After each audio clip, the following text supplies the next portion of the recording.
Hey, what's up? Today I'm trying out vibrant visuals for the first time, and honestly, my FPS is really struggling. I'm not sure if you'd actually enjoy me using them in future videos. I've also been thinking about starting a technical world, but I don't really know if that's a good idea. So I wanted to ask you, would you like to see that kind of content? Or would you rather just watch me play in a regular survival world? Let me know in the comments. I'll be reading all of them. Why this generation is more unfaithful. Something broke along the way. Something that used to be protected with care is now thrown away as quickly as the next video is watched, as quickly as someone moves on to the next partner, as quickly as an uncomfortable message gets deleted. This generation lives in a rush, under pressure, lost in confusion. It claims to be free, but often doesn't even know from what. It says it loves, but many times doesn't understand what love really means. In the middle of all this tech, all these options, all these voices, loyalty has become a blurry idea. Betrayal no longer frightens. It doesn't shock. It no longer surprises. It's become normal. Just another story people tell. Another phase people expect to go through. As if cheating were inevitable. As if lying were part of the process. Love happens fast. Promises are made without thinking. Vows are shouted with intensity but lack depth. Relationships start suddenly and end without explanation. Attention spans are short, patience even shorter. Everything feels disposable. People too. Letting go is easier than fixing. Life is short, they say, so live the moment. But forget that some things only bloom with time, commitment, real presence. And in that rush, fidelity gets lost. It's seen as a limit, as an outdated rule, as an emotional trap. But fidelity, when properly understood, is actually a form of freedom. What used to take effort to build is now taken for granted. What used to be fought for is now abandoned at the first sign of trouble. There's a fear of commitment, a fear of routine, a fear of not feeling butterflies 24/7. As if true love wasn't also calm, stability, work. Many confuse love with adrenaline, attraction with connection, desire with bond. So they search outside for what they don't know how to create within. They fall into infidelity, believing they'll find something new, something better, something to fill the emptiness. But they usually find more emptiness, more guilt, more confusion. This generation grew up on screens, learned to connect through messages, photos, status updates, constantly watching other phones, other lives, other beds. Everything gets compared, desired, idealized. The other person stops being real, with flaws and dreams, fears and boundaries, and becomes a story to abandon when it's no longer entertaining. Fidelity didn't shatter all at once. It weakened slowly, with each excuse, with each silence, with every unspoken desire. It faded between notifications, between conversations that start with "it's nothing" and end in betrayal. Infidelity now isn't always physical. Sometimes it's emotional. Sometimes it's digital. Sometimes it hides behind friendship, support, or simple curiosity. The pressure to look perfect destroys connections too. People want to be desired by everyone, want to be liked always, want to validate their worth through others' eyes. That's why some can't let go of what they no longer need. They play with multiple people, chase constant attention, fear losing options. But they don't realize that in chasing outside validation, they're losing themselves, becoming edited versions of what they think others want. And so, fidelity becomes impossible. Because being loyal isn't just about not cheating. It's about not lying to oneself. It's about choosing clearly, being where the soul truly wants to be. There are old wounds, too. Many grew up seeing betrayal. At home, in their circles, on TV.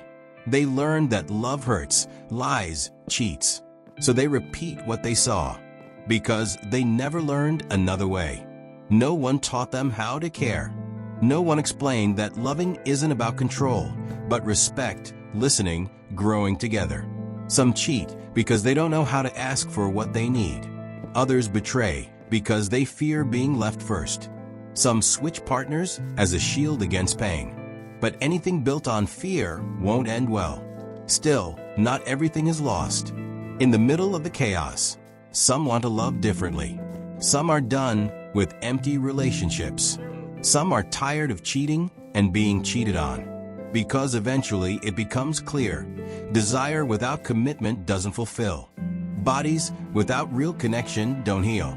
Quick kisses don't replace tenderness. Shallow love entertains, but doesn't build. Fidelity, when born from the real desire to protect, becomes a shelter, a strength, a form of emotional freedom. Choosing one person isn't limiting. It's deepening. It's seeing with new eyes what others miss while chasing the next thrill. Being loyal is an act of courage. It means staying even when it's hard, speaking up when it hurts, staying when it's easier to run, building a love that doesn't need hiding, a love that's not afraid to be seen, a love that is chosen not out of obligation, but from a soul, a love that needs no filters, no double lives, no excuses. This generation can change, can learn, can heal, but it needs time, willingness, honesty. Pretty words aren't enough. Action is needed. Awareness of one's wounds. Responsibility for promises made. Because each lie causes damage. Each betrayal leaves scars, not always visible, but they change the way people love forever. And it must be said clearly, infidelity is not just one person's fault. A relationship is a two-way road. If communication, care, empathy are missing, the door opens for harm. But that doesn't justify betrayal. It justifies speaking up, asking, deciding. It justifies ending things if the heart's no longer there. But it doesn't justify lying. Because every lie breaks something. And sometimes what breaks never fully comes back. Even if forgiveness comes. Even if trying continues. Trust, once hurt, takes a long time to heal. Sometimes it never returns. It's not about judging. It's about understanding. Seeing with new eyes. Realizing that loving in this era isn't easy, but it's still possible. Fidelity isn't old-fashioned, it's priceless. Honesty isn't boring, it's essential. Choosing one path can go deeper than 1,000 shortcuts. Caring for someone, even in a world where everything breaks easily, is still a beautiful act. Learn to speak, to listen, to ask for what's needed, to express what hurts, to not run away silently, to not search outside for what isn't being resolved inside. Learn to stay, not from fear, but from love. Love for another and love for self. Because the respect given always returns. The fidelity nurtured always heals. When love comes from the soul, there's no need to escape. It builds, it heals, it grows. This generation has everything it needs to believe again, to love well again, to trust again.